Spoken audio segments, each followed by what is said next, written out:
Hi guys! Nakita ko tong mini parol na nakasabit sa aming bahay, so naisip ko, why not gawa tayo ng sarili nating mini parol gamit lang ang colored paper. Para sa ating mini parol, we need yellow colored paper, red and green strip colored paper, cardboard, string and yarn, glue and scissor. Sa isang wool yellow paper, pwede na tayo makagawa ng apat na star at dalawang parol tails para sa dalawang mini parol. So sa unang step ng paggawa ng mini parol, ay ang kirigami star.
Next step ay ang paggawa ng parol tails.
At ang last step ay ang parol rings.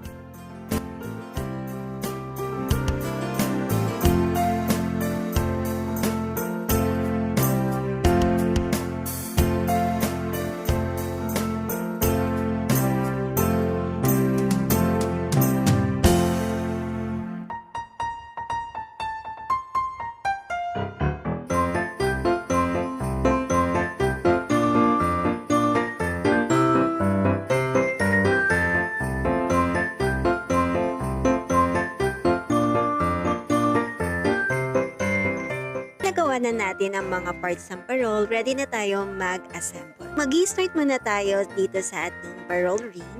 Ilalagay natin yung string or sabitan ng ating parol. So after nito, gagawa tayo ng hole dito sa pinakababa ng ating parol ring para dito naman natin ilalagay yung ating parol tail. So nakikita nyo, meron tayong strip of paper dito. Then, ilalagay natin yung parol tail. Then, may kinat lang akong konting-konting strip. Then, nilagyan ko to ng glue. After that, ito na yung ating na-assemble. So, the next step is yung ating kirigami stars. So, lagyan lang ng mga glue yung gilid ng ating kirigami stars. Then, idikit ito sa parol ring. So, take note lang na kailangan tuyong-tuyo yung glue bago maglagay ulit ng isang star doon sa likod ng parol ring. So, here you have it, your own mini parol.